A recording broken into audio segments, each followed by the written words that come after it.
এ সাথী, দাঁড়া দাঁড়া দাঁড়া দাঁড়া দাঁড়া, আর কত ঘুরবি বলতো? আচ্ছা, এক বছর ধরে তোর পেছনে লেগে আছি, প্রেমটা কর না।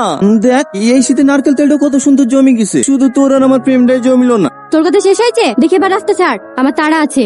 অত ভাব কিসের রে তোর? এক ক্লাসে 3বার ফেল করিস। আর তুইও তো 3বার করে ফেল করতি। হ্যাঁ, ফেল করতে বলি তো পড়াশোনা ছেড়ে দেখুন ছাগল চড়াছি। ভালো ইনকাম হয় রে, তোকে রানী করে রাখবো, তুই শুধু একবার রাজি হয়ে দেখ না। দেখি সর, আমার দেরি হয়ে যাচ্ছে। আরে আরে, জবাব তো দিয়ে যা। হ্যাঁ কি রে, কিছু তো বলি যা। না। হ্যাঁ এলে সাথী, তুই জানিস তোর এই কুলপার দিয়ে কর্তা দেখে ফেলিস না, পিঠে এক শার্ট মেরিছে, তা আমি তোর কুল ফেলিনি, ওকে আমি এত ভালোবাসি। ওই দেখি দেখি। কর্তার বাপের ক্ষমতা আছে আমার গায়ে হাত দেওয়া, আমার গায়ে হাত দিলে কর্তা ঠ্যাং ভেঙে দিবে যে। সর। কে চোখ তোলা মনে করছে যে আমার লেগে যাচ্ছে, মুখে বলিস না তো কি হয়েছে, আমি তো জানি তুই আমাকে কতটা ভালোবাসিস। সব ছোড়া।